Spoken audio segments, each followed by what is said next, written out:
Now, a snail is one of the easier things that you could make. So in order to make this, we're first going to have to decide what color we'd like the shell to be. So for mine, I think I'm going to go with a purple shell this time. Now I made the purple by mixing a little bit of red with a little bit of blue and putting that into my salt dough. And the very first thing I'm going to do is just roll it a little bit. And I don't want it to be plain. So this one, I did stripes on it. So I think for my next one, I might put little polka dots. So I'd make these little sort of dots here and just put them on the table. They don't need to be perfect. They can be different sizes. It'll make it all the more interesting.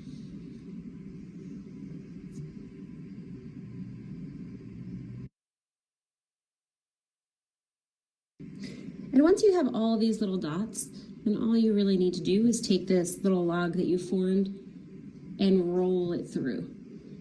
And it should pick all of it up pretty well.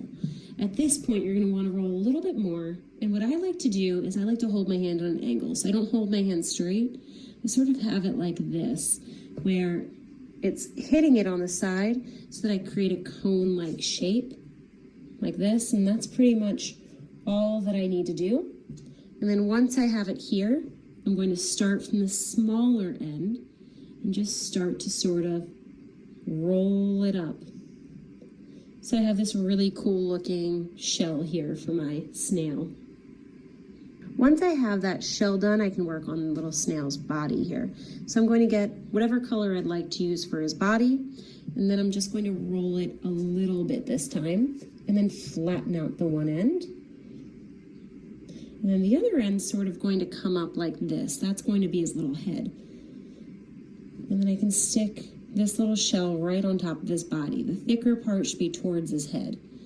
Otherwise, it looks like it's backwards a little bit. And then once I have this here, the only thing left to do really is to give him his little antennae, which come up right here. So I'm just going to squeeze and pull these little pieces so that they stick up. Okay, and with the other one that I made, I just sort of used a pencil to make his face, make his mouth and his eyes. But I think for this one, I will still use a pencil, or his mouth. Maybe this one sort of has his mouth open like he's saying, oh no. And up here, I'm actually gonna use different colored salt dough to add the details.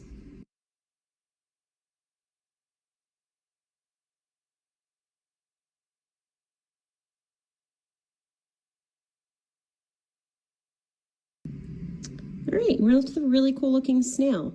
Go ahead and try to make your own and be really creative when you make it. What kind of patterns and designs can you put on yours?